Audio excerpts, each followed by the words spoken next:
Welcome back to my YouTube channel, everyone. Today we'll be starting with a new chapter. It's called the digestive system. It is the chapter number 11 of your textbook. So first we'll try to understand why do we need a digestive system. So to understand that we have to learn about the food. Okay, now the food that we eat, it cannot be utilized as it is by our body. The chapati, the rice, the dal cannot be eaten, cannot be taken in by our body as it is.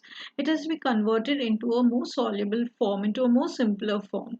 Okay, so that is why we need a digestive system. So it has to be changed to a soluble form to get it absorbed by the blood for distribution throughout our body. Thirdly, the particles need to be broken down into smaller units so that they can pass through all the cell membranes of our human body. Now we shall understand the definition of digestion. So digestion is any change which makes a soluble food and of such chemical nature that it can be absorbed readily through the living membranes. So it is a change. Okay, digestion is a change which makes the food soluble. Okay, it makes a food soluble and of such chemical nature, and it changes the chemical nature of the food so that it can be absorbed readily through your living membranes of your body. Now, in order to assist digestion, we know that we have already learned in your lower classes that there are some enzymes that play an important role in the digestion of food. Now, what is the role of these enzymes? They play a role in the digestion of food. Okay, there are many of the enzymes that are involved in the digestion. There's not just single one enzyme. There are many enzymes involved, and we shall be learning the characteristics of these enzymes. Well, enzymes are made of proteins. It's a proteinaceous substance which can be destroyed while heating. So that your body temperature, if it exceeds a certain temperature, then these enzymes get destroyed. Okay, it is specific. That is, each there are different. I told you there are different types of enzymes. They're given different names. Now, each of these enzymes will act on a particular substance in your body. So that particular substance becomes a substrate. For example, protein is a substrate, fat is a substrate.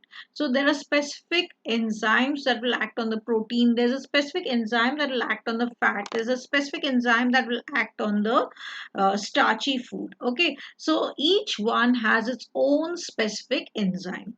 It always forms the same end product from the substrate. So from the same substrate, you will get the same end product. Okay, the end product will be the same. For example, fats will be converted into fatty acids and glycerol. So these are the end products are the same. Okay, proteins will get converted to amino acids. So the end product will be the same. Like a catalyst, it only affects the speed of the reaction. Okay, just like a catalyst in a chemical reaction, what does it do? It increases the speed of the reaction while it itself does not take part in the chemical reaction. So in the same way, the enzyme itself does not take part in the digestion, but it only improves the speed of your digestive process. Like a catalyst, it can be used again and again because it is not getting used up. It isn't getting used up, so it can be used again and again.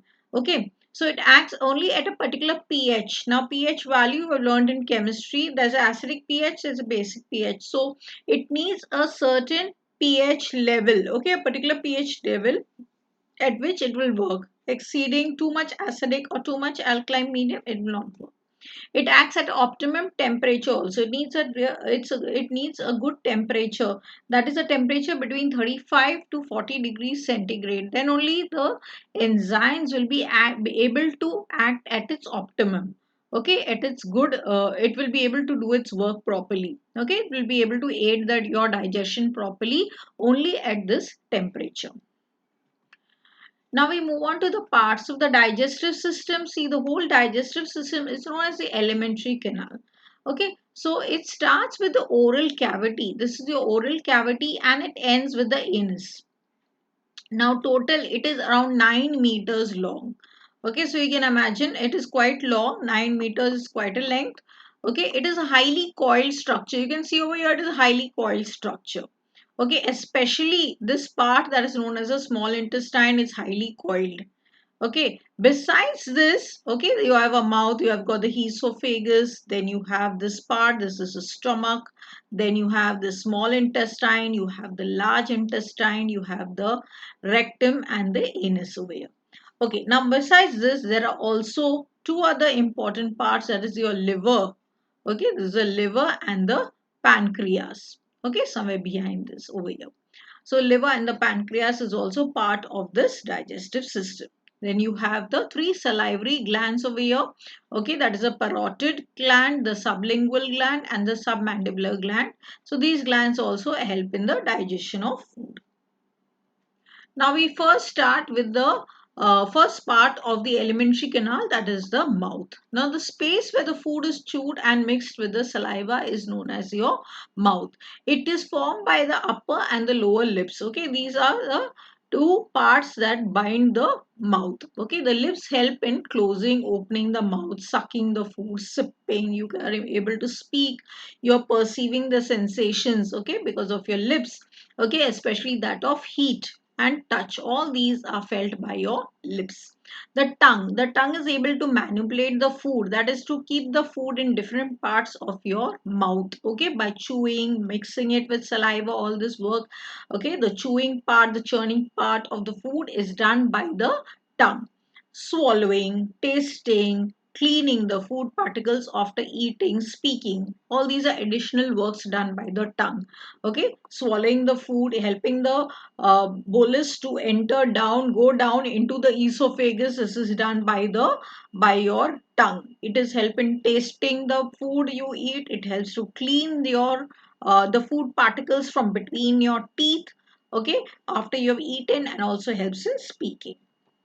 Next, we move on to the teeth. Now, the teeth, you know, are very, very important part. They help to break your food. If you don't have the teeth, then you will not be able to break the food down, right? So, it helps to break down the food into small bits. What happens when you break down the food? The surface area of the food particle increases. So, more enzymes can act on them, and this will aid better digestion.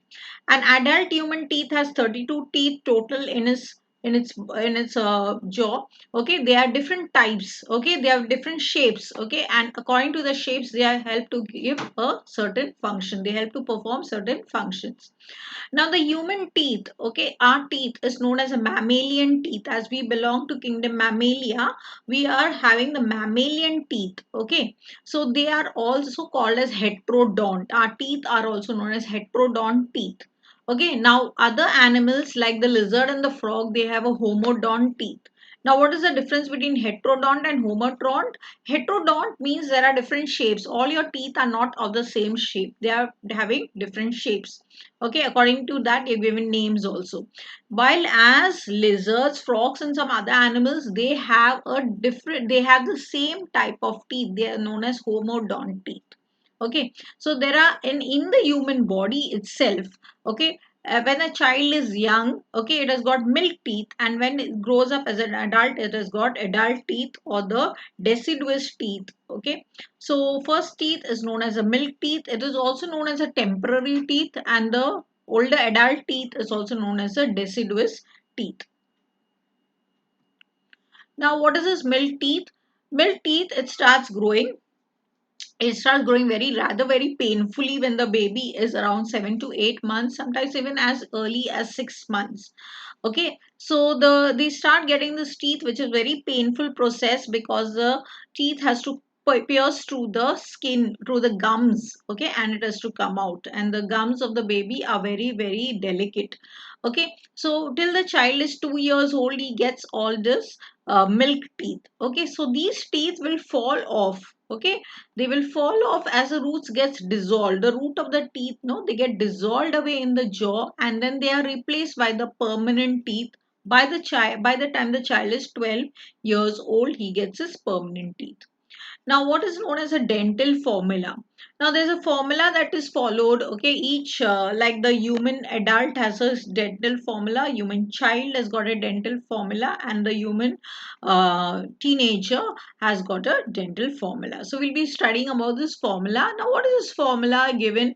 This formula is given according to the four types of teeth that the human beings have. Well, what are these four types of teeth that human beings or the mammalia have are incisors, the canines, the premolars, and the molars. So these are the different types of teeth: incisors, canines, premolars, molars. The next chart I will tell you how these are placed. Okay, now the incisors you can see over here. Okay, now this is one of the jaws. Okay, either it can be the upper or the lower jaw. Upper and lower jaw are identical. Okay, now supposing if this is the lower jaw, okay, this is your lower jaw. So this is the front part of your teeth. Okay, this is the front part of your jaw, and here you have 1 and 2. Okay, so here you will have 1, and you will have one more incisor here, and you will have one more incisor here, and one more incisor here. Okay, so the 4 incisors, okay, the 4 cutting teeth, these are helping you to bite. Like the apple, if I give you apple to eat, you will obviously bite it to the center, okay, using your incisors. So they use mainly for biting and cutting the food. So these are the 4 teeth over here. Okay, then you have the canines. You can see this third, number 3 named here. So this is the canine teeth. So this is giving you how, more or less, how it looks inside. Okay, how the root of the teeth looks like.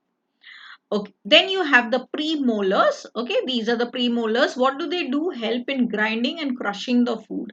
How many are there? There are 2 on each side of the jaw, each jaw next to the canines. So they're just next to the canines, and they have hill-like projections. You can see these are like hill-like projections.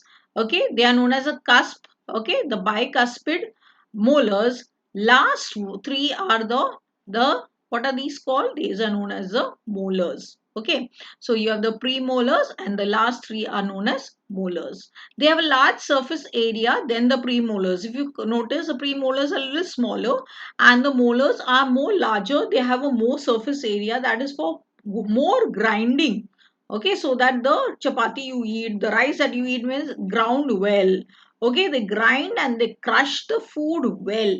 And the last molar, this one, okay, the last molar, it is called as a molar only, but there's another name to it. It is also known as a wisdom teeth, which appears at the age of 17 to 20 years. So that's why a teenager will not have this type of this last teeth, because it develops at the age of 17 to 20 years.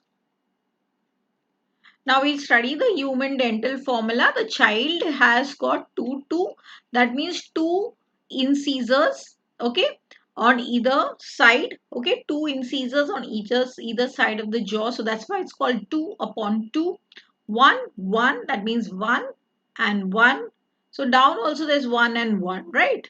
So if this will be multiplied by 2, then you will get the whole set, okay, 32 teeth ka formula.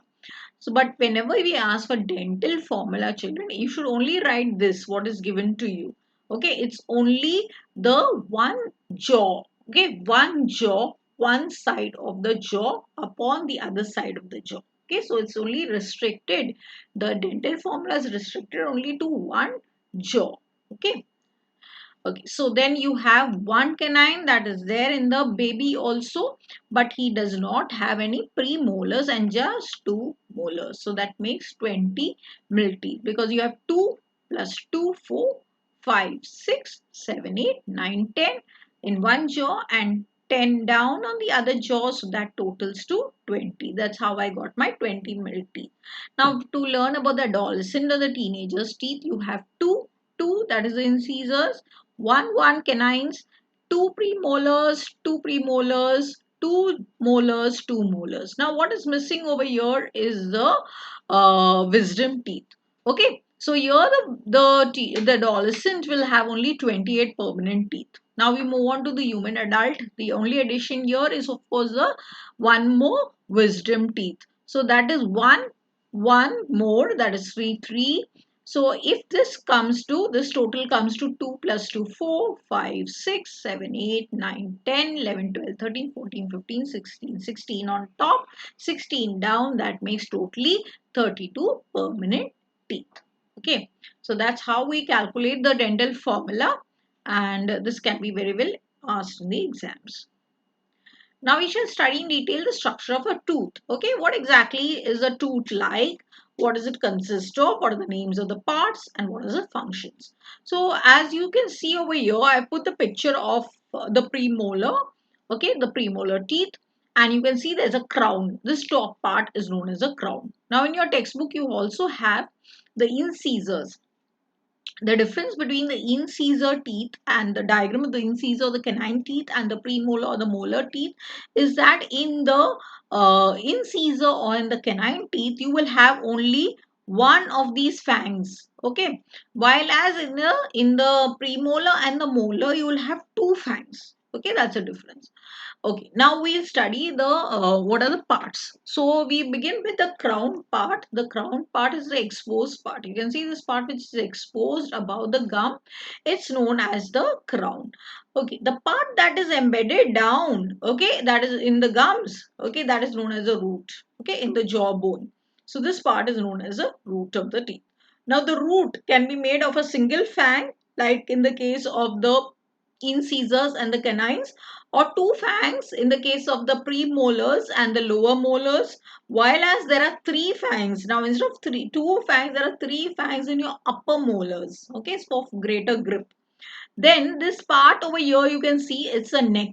Okay, it is a constriction. Okay, it is a constriction between the crown and the root. Okay, it is like this part is known as the neck of the tooth.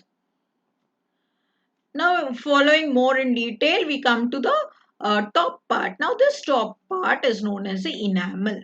Okay, it is a material that covers the crown, and it is supposed to be the hardest part of your body. More harder than your bone is the enamel. So that is why it's very important part. You should never lose the enamel of your teeth. Okay. Now the next part is known as a dentine. You can see this part. It forms a bulk. If you see, the major part of your tooth is made of the dentine. So that is why we say it is makes the bulk of the teeth, and it is harder than the bone but not as hard as the enamel. So it is somewhere between the enamel and the bone. Okay, it is not as hard as the enamel, but it is harder than the bone. Now you can see there are minute canals. You can see these lines, they are known as the canals, which runs the strands of the cytoplasm of the cells in the pulp cavity.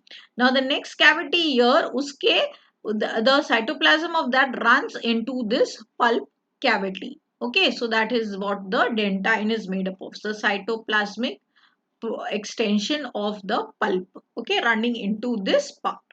Now we come to the next part. Okay, there is a this part over here. You can see this part. It is known as a cement. Okay, the cement is a bony covering. Okay, and it is fixing the tooth in its position. Okay, it is fixing the root of the teeth in its position. Okay, so that's the work of the cement. Now you had the important part that is known as a pulp. You can see this middle part of the teeth is known as the pulp. Now it is made of soft connective tissue, and it is having the central space. It forms the central space of the tooth. As you can see, it is in the central part of the tooth. And what does it consist of? As you can see there are strands of red and blue and yellow. So obviously it is containing blood capillaries. Okay, it is containing lymph vessels, it is containing nerve endings, okay, which are continuous with the that of the body through the opening at the base of the root. So you can see that this is continuing down. Okay, it is continuing down with the rest of the body, okay, through a opening at the base of the root. Through this opening, it is able to run continuously with the parts of the body. Okay, so that's the structure of the tooth for you. Okay, so what did we learn? We learned about the top portion crown, down portion root, constriction in between known as a neck. It is made of the outer portion enamel, stronger than the root bone. Then you learned the next part, dentine, which is not as strong as enamel but stronger than the bone, and it has got the cytoplasmic part of the pulp running through it. Then we came to the pulp region, which is having blood capillaries, it is having the lymph vessels, it is having nerve fibers, and that is why this part is very sensitive. Okay, so if there is a rupture in your teeth, okay, if there is a breakage somewhere here, and then the whatever you eat, the hot or cold food can touch this part, and that is why you feel that sensitivity in your teeth. Okay, that is because these nerve endings are here. Okay, and the nerves are responsible for sending your impulses, okay, the impulse to the brain, and that is why you feel that sensation of sensitivity. Hmm? Okay, so that's it. And then this part runs down through a opening. Okay, so it is continuous with the rest of your body. Now we come to the salivary glands. See, there are salivary glands. What is the work of the salivary glands? Of course, to secrete the saliva, and the saliva helps in digestion of food. Okay, so there is just not one saliva. There are three different types of salivary glands in your mouth region. Let's study them. The first one is a parotid, which is in front or beneath of each ear. Okay, beneath of each ear, somewhere here it is. Okay, so it is front of beneath each ear, and the submandibular is lying close to the inner side of the lower jaw on each side. Okay, on each side you have the submandibular gland. They are lying on the inner side, okay, inside part of the lower jaw on either side. Then you have the sublingual just below your tongue region. You can see that I've put the picture of this. Okay, so these are the three. You should know the names. Parotid, their position is very important. So front of the beneath of each ear. Submandibular is lying close to the inner side of the lower jaw on each side, and sublingual is just below the tongue region. Now, what is saliva? Saliva is a slightly acidic liquid. It contains salts, it contains mucus, it contains an enzyme, very important, and this enzyme name is salivary amylase. It is also known as ptyalin. Now, where it is secreted by the each of these glands, which we just mentioned before. While eating, what happens? The watery saliva, okay, the salivary flow, it increases as you eat the food. That is why you get the taste of the food, because the saliva is mixing the food and giving taste to the food.